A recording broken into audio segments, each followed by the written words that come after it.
Hello mga Mars! Day 12 na tayo today sa ginagawa nating low carb diet. Of course, for breakfast ay black coffee mga Mars.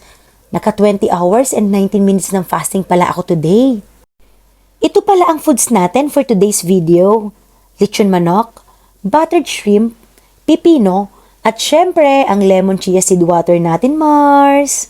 Ito na nga ang update natin today Mars. Ito nga ang longest fasting ko since day 1. Hindi ko naman sinadya na mapahaba ang fasting. Talagang hindi pa ako nagugutom noong mga oras ng fasting ko. Share ko na din pala Mars. Sa isang basong tubig, pinch of Himalayan salt lang ang nilalagay ko. Mga vitamins ko pala ang nakalagay dyan sa pink box mga Mars. Ito na nga muna ang update ko ngayon. Bukas ulit. Thank you for watching mga Mars. Bye!